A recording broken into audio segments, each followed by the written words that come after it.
Hola, ¿qué tal? Bienvenidos. La entrevista de hoy es con Nicolás Maduro, canciller de Venezuela, quien representa al presidente Hugo Chávez en la nueva Asamblea General de Naciones Unidas. Vamos a estar hablando con él luego de ver brevemente un resumen de su carrera. Nicolás Maduro Moros nació el 23 de noviembre de 1962 en Caracas. Su bautismo en la política fue casi simultáneo con su llegada al mercado laboral. Trabajando desde joven como conductor en el metro de Caracas, en poco tiempo el actual canciller venezolano llegó a dirigir su sindicato. Centrándose en su carrera política, Maduro fue miembro del Movimiento Bolivariano Revolucionario 200 y fundador nacional de la Fuerza Bolivariana de Trabajadores. Como militante del movimiento Quinta República, participó en la campaña presidencial de 1998, en la que su líder, Hugo Chávez, resultó electo. Después de desempeñarse durante un corto plazo como diputado del Congreso de la República de Venezuela, en 2000 empezó su trayectoria como diputado principal de la Asamblea Nacional de Venezuela, órgano nacido después de la aprobación de la Constitución de 1999. Tras ser reelecto en los comicios legislativos de 2005, fue designado presidente de Parlamento. En el 2006 dejó ese cargo a pedido del presidente Hugo Chávez, para ingresar en el gabinete ministerial como cabeza del Ministerio del Poder Popular para Relaciones Exteriores de la República Bolivariana de Venezuela. Nicolás Maduro se considera uno de los líderes más visibles del oficialista Partido Socialista Unido de Venezuela y el que más tiempo ha permanecido en su cargo. Canciller, ante todo, muchísimas gracias por atendernos. La primera pregunta que le quiero hacer es una asamblea que ha sido marcada por varios temas, pero uno en particular en el que Venezuela ha tenido un rol muy activo. De hecho, tengo acá la carta del presidente Hugo Chávez al secretario Ban Ki-moon, en la que dice que la causa palestina es ante todo el conjunto de injusticias que el pueblo ha padecido y que sigue padeciendo, y en la que le pide, al igual que muchos presidentes, el derecho de Palestina a convertirse en un país libre. ¿Qué sensación le deja la participación de Venezuela en esta Asamblea General de la ONU con respecto a este tema en particular? En primer lugar, que es muy importante que el tema de la causa palestina esté en el primer orden del debate de los temas más importantes de las Naciones Unidas en esta Asamblea General. Eso es un gran logro de la humanidad y de los palestinos en particular, porque el tema de Palestina fue poco a poco relegándose de la agenda internacional, y al pueblo palestino lo han masacrado durante décadas. La última gran masacre conocida fue los ataques a la Franja de Gaza en diciembre del 2009, enero, febrero del 2010, que quedaron impunes, miles de muertos, destruyeron toda la infraestructura, y ahora que Palestina está viviendo un proceso pacífico de exigencias para que se le reconozca su derecho a tener un Estado, nos parece muy importante que esté sucediendo. Palestina, hay que recordarlo, es una tierra, y los palestinos son un pueblo milenario que vivió siempre allí en esa región del mundo. Si tú revisaras los mapas de la historia de los últimos siglos, de varios siglos, encontrarías el nombre de Palestina. Y la historia de los palestinos. Allí convivieron judíos, cristianos y musulmanes por siglos en paz, y se construyó una cultura de convivencia hasta que se impuso el Estado de Israel. El Imperio Británico, ya en su decadencia, después de la Segunda Guerra Mundial, impuso por distintos mecanismos. Y bueno, comenzó un proceso muy complejo, de los más dolorosos que la humanidad pueda conocer. Así que es un derecho del pueblo palestino tener su Estado, y a partir del paso del reconocimiento del Estado, iniciar un proceso de paz sostenible y justo. Claro, ahora las posiciones parecen estar divididas en eso, ¿no? Entre la posición de Venezuela y de varios presidentes, como la presidenta de Argentina, la presidenta de Brasil también, Dilma Rousseff, y tantos que apoyaron esta presentación ante la ONU. Y después está la postura de Estados Unidos, que dice que esto, en lugar de resolverse en el marco de Naciones Unidas, debe resolverse entre la negociación de los dos países. Los Estados Unidos está secuestrado por el lobby sionista, y hay que decirlo. Una cosa es el pueblo judío, que respetamos y queremos, sus tradiciones históricas milenarias, su aporte a la cultura de la humanidad, su aporte a la cultura de nuestros países, ¿no? Comunidades judías importantes en distintas en distintos países de América Latina y en el mundo en general.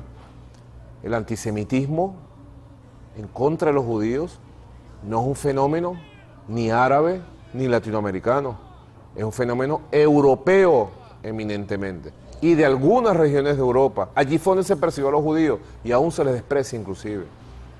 Así que no pueden acusar de antisemitas a quienes defendemos a Palestina. Es un chantaje. El presidente Chávez lo dice en su carta, es un chantaje. Cuestionamos y condenamos el antisemitismo en toda su forma. Cuestionamos y condenamos el doloroso genocidio contra el pueblo judío que cometió Hitler desde Alemania. Pero también cuestionamos el genocidio del apartheid con que se somete al pueblo palestino. Hay que poner las cosas en su justo lugar, en la balanza humana, de los sentimientos, de la justicia. Así que los Estados Unidos es un país secuestrado. El poder en los Estados Unidos. ¿El presidente Obama en particular? Bueno, pero es que quien sea seguidor de los acontecimientos mundiales se dará cuenta cómo Netanyahu llega a los Estados Unidos y hace lo que quiere. No respeta al presidente Obama, se va al Congreso y dice y habla como si fuera el presidente de los Estados Unidos. Así que eso le impide a los Estados Unidos, mejor dicho, más que le impide, eso lleva a la política exterior de los Estados Unidos a estar amarrada a los objetivos de una élite que gobierna Israel. Porque una cosa es el pueblo de Israel, el pueblo judío, y otra cosa es la élite que ha impuesto un proyecto militarista, un proyecto de guerra. No, se ha demostrado que es inviable el proyecto militarista y de guerra de la élite que gobierna Israel. Es necesario dar un paso, primero, cómo los Estados Unidos va a ejercer su derecho a veto para negarle a un pueblo que existe durante miles de años su derecho y que vive por millones en esa tierra, su derecho a tener un Estado reconocido por la ONU. Eso es una cosa increíble que no podemos aceptar y que debemos reaccionar en contra de eso. Canciller, otro de los temas son los conflictos en los países árabes como Libia, como Egipto, como Siria, que han cuestionado nuevamente el rol de los organismos internacionales. Se sabe, y lo ha manifestado el presidente Hugo Chávez en varias oportunidades, Venezuela no está a favor de la intervención militar en ningún caso. Pero en todo caso Venezuela tiene una postura de que se puede acompañar de alguna manera a las demandas legítimas que puedan surgir en estados como estos, donde surjan conflictos. Lo que se ha llamado como la primavera árabe es el despertar de la lucha de masas pacífica, democrática de los pueblos árabes por construir su futuro. Eso es admirable y nosotros lo acompañamos. Y ha generado todo un proceso desde Túnez y Egipto, para señalar dos de los procesos, de revolución democrática y pacífica. Eso es un caso. Ahora, el tema de Libia es otro tema. El tema de Libia es que la OTAN, Estados Unidos y algunos países de Europa tenían un plan para intervenir en Libia desde hace muchos años. Y buscaron la oportunidad en las revueltas que hubo, en el alzamiento militar popular que hubo en Benghazi y en el inicio de un conflicto militar, de una guerra civil interna, para intervenir en los asuntos internos de Libia. ¿Qué hizo los Estados Unidos y la OTAN? Vino con una mentira al Consejo de Seguridad. ¿Cuál era la mentira? Que supuestamente la aviación de Gaddafi había bombardeado a la población civil en la Plaza Verde. Yo te preguntaría, ¿qué pasó con esa mentira? ¿Por qué nunca la investigaron? ¿Por qué no fueron a confirmar que era falso eso? Eso quedó como la excusa para intervenir militarmente, para tomar la decisión 1973 en el Consejo de Seguridad. Se parece mucho al método que usaron con Irak, que dijeron que había armas de destrucción masiva para justificar lo que después ellos hicieron. Una intervención militar para controlar el petróleo de Irak. El objetivo de Estados Unidos y la OTAN es el petróleo y los recursos financieros y naturales de Libia. O sea, ¿usted cree que el caso de Libia está separado del resto de los países? Claro, son fenómenos distintos. Ellos lo han llamado revolución, rebeldes, buscan mediáticamente conformar un cuadro para un nuevo formato de intervención, que el mismo presidente Obama dice que es el formato perfecto para el siglo XXI. Nosotros tenemos que denunciarlo porque esto es muy peligroso. Porque además el segundo elemento de la resolución del Consejo de Seguridad, ¿quién lo ha violado y lo sigue violando? La OTAN. Zona de exclusión aérea, es que nadie entraba a la zona aérea sin que el Consejo de Seguridad de la ONU permitiera que entraran vuelos. en todo caso civiles. Nosotros hemos venido a la ONU junto al ALBA, la Alianza Bolivariana de los Pueblos de Nuestra América y los gobiernos que la conformamos, a promover una idea que ojalá prospere, que es la idea de que el Consejo de Seguridad de manera inmediata tome una resolución para que suspendan las incursiones aéreas, militares, el bombardeo contra Libia. ¿Por qué siguen los bombardeos contra Libia? Porque hay una guerra de la OTAN para destruir a un hombre que es Gaddafi, para destruir unas fuerzas militares que fueron gobierno en Libia. Eso es inaceptable en el mundo moderno. ¿Tiene comunicación el gobierno de Venezuela hoy con Gaddafi? No, no tenemos comunicación. Las informaciones que obtenemos, lo tenemos por la vía de la prensa mundial. Toda esa información indica que él anda dirigiendo la resistencia frente al ataque de la OTAN. Casi una nueva cruzada, donde los países más poderosos militarmente están ensayando, y nosotros lo denunciamos, un nuevo formato para intervenir países en el mundo, sobre la base de la mentira y sobre la base de la coalición militar conjunta. Nosotros decimos desde Venezuela, desde el ALBA, desde América Latina, eso no es así, no debe ser así y vamos a seguirlo denunciando. Le pedimos simplemente un minutito, vamos a hacer una breve pausa y enseguida regresamos para continuar esta entrevista con el canciller venezolano Nicolás Maduro.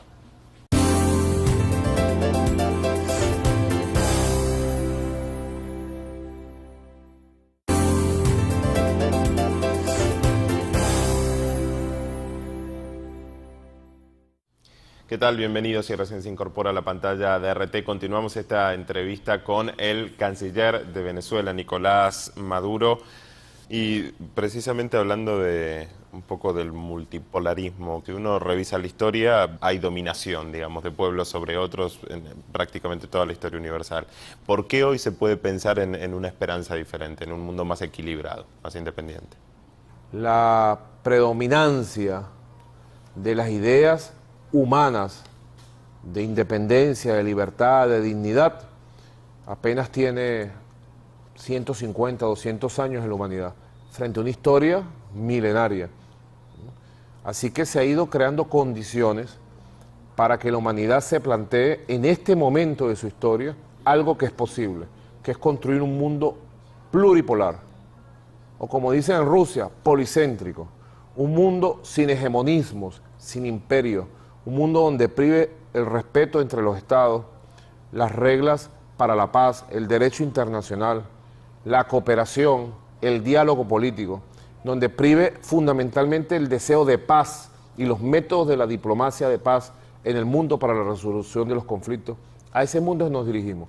El mundo de las guerras fratricidas, intervencionistas, el mundo de los imperios que imponían su economía, su dominio, que saqueaban los recursos. Ese mundo todavía existe, pero ya está decadente. Estamos en la fase de su superación, pero hace falta luchar. Hace falta que potencias como Rusia, Brasil, India, China, el BRICS, Sudáfrica, sean promotores de una amplia alianza entre los gobiernos independientes y progresistas del sur del planeta con la fuerza que ellos tienen como potencia. El destino y el futuro de estos países emergentes, de estas potencias nuevas, no es ni va a ser el mejor si solamente miran a Estados Unidos o a los países de Europa. Estados Unidos y algunos países de Europa son el pasado.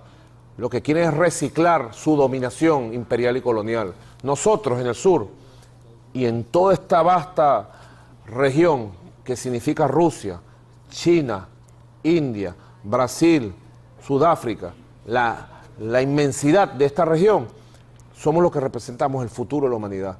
Así que nosotros llamamos a una gran alianza entre los países que representan el BRICS y los países de América Latina, del Caribe y del sur del planeta. Un futuro próximo, canciller, porque el primer ministro de Rusia, Vladimir Putin, dijo hace muy poco que Estados Unidos y que Europa en unos 10 años cederían al liderazgo financiero precisamente a los países en desarrollo, a Rusia y al resto de los miembros del BRICS. ¿Usted coincide con ese análisis? Sí, creemos que es correcto y nosotros ya estamos construyendo ese mundo nuevo. Ya estamos en la fase. Hay que luchar mucho porque sobre todo nos enfrentamos a una dictadura mediática internacional.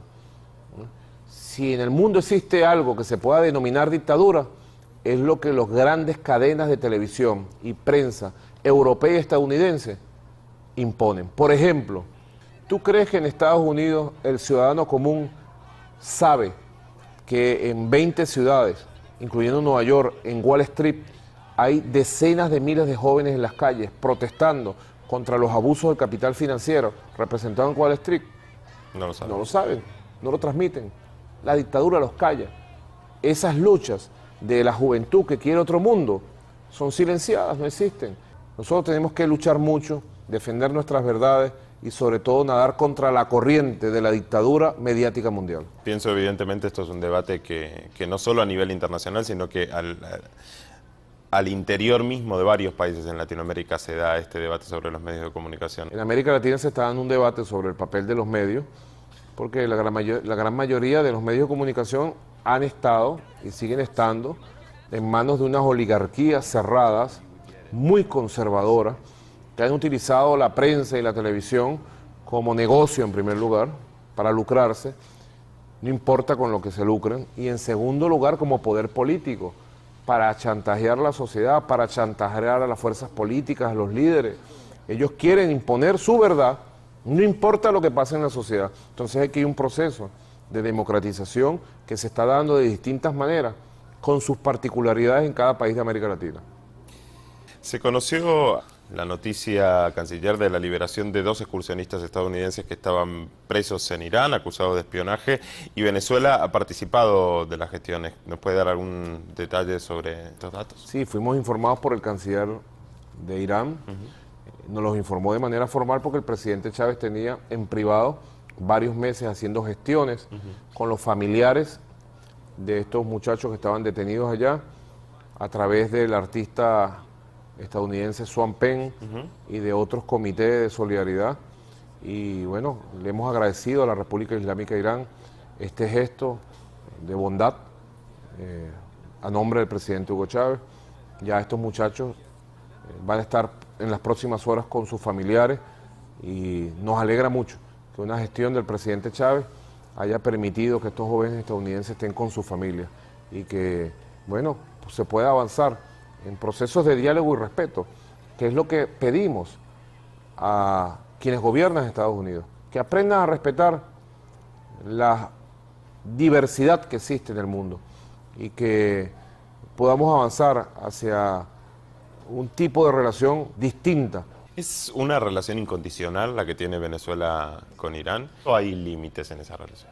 Es una alianza estratégica de 2 mundos, de 2 culturas distintas. Tú sabes que se ha hablado en los últimos años de algo que denominan el diálogo de civilizaciones. Es una idea particularmente interesante, ¿no? Porque a través del diálogo de civilizaciones es posible entendernos, respetarnos como somos y avanzar en la construcción de cosas comunes, ¿no? Nosotros tenemos con la República Islámica de Irán, su pueblo y sus gobiernos que ha habido, una relación profunda. Hemos aprendido a entendernos, culturas distintas, visiones distintas del mundo, y hemos trabajado por proyectos de cooperación para beneficio de nuestros pueblos gigantescos, ¿no? Venezuela tiene una tradición de muchos años en relación con Irán, porque Irán forma parte de la OPEP, y desde que se fundó la OPEP hace 50 años, tenemos relaciones muy estrechas con todos los gobiernos en general. Ahora se ha entrado a una etapa superior de esas relaciones. Tenemos proyectos, pudiéramos decir, para la vida de nuestros pueblos, proyectos de paz, y además hemos aprendido a conocer su cultura, su idiosincrasia, y nos sentimos muy contentos. Estados Unidos teme que esa gran nación, que es la nación iraní, despegue definitivamente como está despegando en su desarrollo. Irán le hace falta al mundo, con toda su cultura, con todo su saber, con toda su capacidad, y nosotros lo que hemos aprendido de ellos, que son un pueblo de paz, dispuesto a ayudar a los pueblos del mundo a construir su felicidad y su paz también. Entiendo por lo que dice que Estados Unidos tiene intereses con respecto a la posición que toma sobre Irán. ¿Y por qué encuentra eco en otros países? ¿Hay un grado de incomprensión del régimen? Es posible que haya un grado de incomprensión del proceso que ha vivido la revolución islámica de los últimos 30 años. por toda la campaña internacional brutal que hay, ¿no? De repetir mentiras, mentiras, la técnica de Goebbels, repetir una mentira 1000 veces hasta que la conviertes en verdad. Es posible que sea por eso, pero en todo caso creo que Irán se abre al mundo permanentemente y tiene, como todo el mundo lo ve, relaciones internacionales, diversas. Lo que tiene que ver con Venezuela, nosotros estamos satisfechos, muy satisfechos. Así que si a nosotros se nos pidiera una opinión, nosotros diríamos que Irán es un pueblo, es un país con el cual se puede trabajar. Venezuela se siente un poco identificado a lo mejor en esto de incomprensión en la comunidad internacional, de tener que vencer ciertos prejuicios a lo mejor del presidente Chávez que se han armado en torno a su figura y demás. Somos países antiimperialistas en primer lugar. Tenemos liderazgo como el del presidente Chávez, que tiene un factor clave que es el antiimperialismo. Y nosotros llevamos a los pueblos del mundo al antiimperialismo. ¿Qué es el antiimperialismo? Estar en contra de que exista un imperio que quiera dominar el mundo. Nosotros somos antiimperialistas, así como anticolonialistas, o antifascistas, o antirracistas. Yo creo que sería imposible conseguir en el mundo actual a alguien que diga yo soy racista, ¿verdad? O yo soy fascista. Creo que es imposible. Ojalá consigamos dentro de unos años que sea imposible que nadie se asuma como imperialista. Tenemos confianza y fe que el mundo por el cual estamos luchando amerita ese sacrificio, ese tipo de trabajo. Aceptar los desafíos es lo que hace Venezuela y es también lo que dice que hace el presidente Chávez desde que se conoció su enfermedad. ¿Cómo ha sido tomada la enfermedad del presidente en su entorno, digamos? Es una sorpresa negativa cuando tenemos la noticia de su enfermedad, pero casi desde el mismo segundo en que se obtuvo la noticia, la actitud del presidente Chávez ha sido de enfrentar el reto, además de tener confianza que lo va a superar desde el primer día, de asumir con absoluta disciplina todo el tratamiento. Hoy podemos decir que ha valido la pena. El presidente está en una situación extraordinaria de recuperación, de superación ya de esa enfermedad, con un ánimo que no lo ha perdido ni un segundo, al frente de los destinos del país, pendiente de todo lo que sucede en el mundo. En estos meses ha conversado con jefes de Estado, con presidentes, primeros ministros del mundo entero, ha enviado cartas, ha participado de distintas maneras en eventos nacionales e internacionales, y listo ya para las elecciones que vienen en Venezuela el 7 de octubre del año 2012. Listo, teniendo 12 años al frente del gobierno. Hoy todas las encuestas le dan 58% de intención de voto y más del 70% de aprobación de la gestión de gobierno. Y eso solamente es por su calidad humana, solo se explica por su trabajo todos los días atendiendo la educación, la salud, la alimentación del pueblo. Si no, no tuviera un apoyo tan grande en la conciencia mayoritaria de los venezolanos. Así que el presidente se está recuperando con mucha prontitud, con mucha calidad y listo para las grandes batallas políticas y electorales que tenemos en nuestro país. Se cuestiona mucho, pensaba justamente desde sectores opositores, se cuestiona mucho el tema de la perpetuidad en el poder, ¿no? Esa amenaza, o que lo presentan como una amenaza permanente. Usted hablaba justamente ya 12 años en el poder, una nueva elección por delante. ¿Cuál es la respuesta desde la revolución a este carácter personalista que tienen a veces estos procesos? No solo en Venezuela, sino también a lo mejor en Bolivia se ve el caso y en otros. Construir un nuevo Estado, construir una nueva economía, construir una nueva sociedad amerita muchos años. Y si hay un liderazgo que ha abierto ese proceso, ¿por qué ese liderazgo, si es legítimo, por qué no puede continuar al frente de la nave? Claro que puede continuar. Todo lo demás son falsos chantajes. Son falsos chantajes de qué perpetuidad. La perpetuidad que existe en Venezuela y que debe existir es el poder del pueblo, el empoderamiento de los pueblos de su poder para decidir, para participar, no solo para elegir también. Así que nosotros estamos construyendo el poder perpetuo de la independencia nacional. Eso es lo que debe ser perpetuo, que seamos independientes por siempre. Eso es lo que estamos construyendo. El liderazgo del presidente Chávez, que es un liderazgo fundacional, es un liderazgo legítimo, está en pleno proceso de madurez adquirida después de tanto lucha. Bueno, nuestro pueblo tiene la posibilidad democrática de elegirlo o no elegirlo. Inclusive en la Constitución venezolana hay una norma, aún más todavía vaya a la democracia, que tú puedes elegir al presidente, el periodo de gobierno son 6 años, pero en la mitad del periodo, a los 3 años, puedes pedir con la firma ciudadana del 10% de los ciudadanos, puedes pedir un referéndum revocatorio.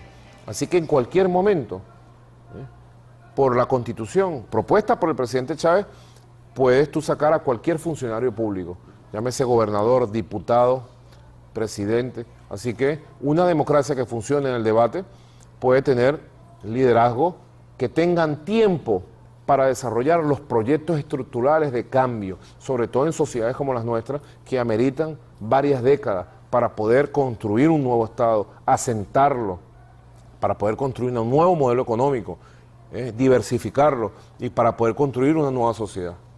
Esa es la verdad nuestra sobre este tema. Muy bien, canciller, muchas gracias por esta gracias comunicación con Narrativa. Ha sido el canciller de Venezuela, Nicolás Maduro, en esta entrevista. Nosotros nos volvemos a reencontrar en cualquier momento. Muchas gracias por acompañarnos, ha sido un placer.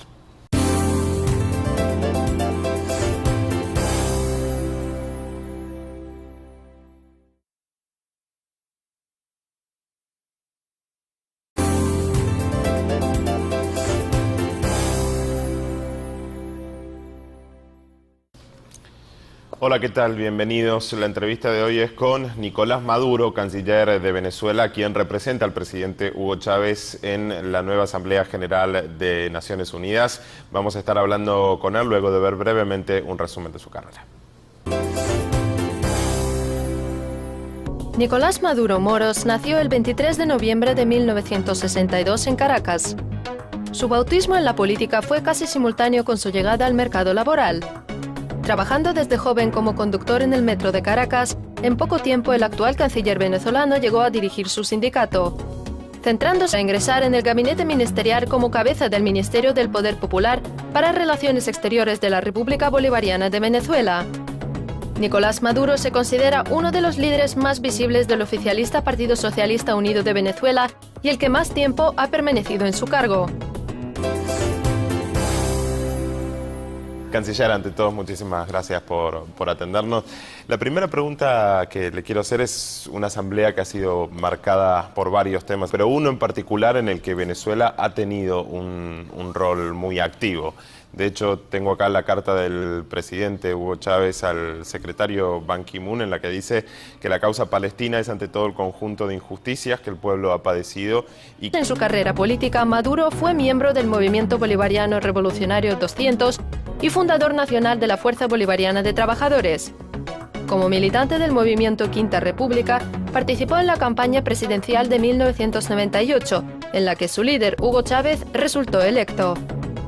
Después de desempeñarse durante un corto plazo como diputado del Congreso de la República de Venezuela, en 2000 empezó su trayectoria como diputado principal de la Asamblea Nacional de Venezuela, órgano nacido después de la aprobación de la Constitución de 1999. Tras ser reelecto en los comicios legislativos de 2005, fue designado presidente de Parlamento. En el 2006 dejó ese cargo a pedido del presidente Hugo Chávez, que sigue padeciendo y en la que le pide, al igual que muchos presidentes, el derecho de Palestina a convertirse en un país libre. ¿Qué sensación le deja la participación de Venezuela en esta Asamblea General de la ONU con respecto a este tema en particular? En primer lugar, que es muy importante que el tema de la causa palestina esté en el primer orden del debate de los temas más importantes de las Naciones Unidas en esta Asamblea General. Eso es un gran logro de la humanidad y de los palestinos en particular, porque el tema de Palestina fue poco a poco relegándose de la agenda internacional y al pueblo palestino lo han masacrado durante décadas. La última gran masacre conocida fue los ataques a la Franja de Gaza en diciembre del 2009, enero, febrero del 2010, que quedaron impunes, miles de muertos, destruyeron toda la infraestructura. Y ahora que Palestina está viviendo un proceso pacífico de exigencias para que se le reconozca su derecho a tener un Estado, nos parece muy importante que esté sucediendo. Palestina, hay que recordarlo, es una tierra y los palestinos son un pueblo milenario que vivió siempre allí en esa región del mundo. Si tú revisaras los mapas de la historia de los últimos siglos, de varios siglos, encontrarías el nombre de Palestina.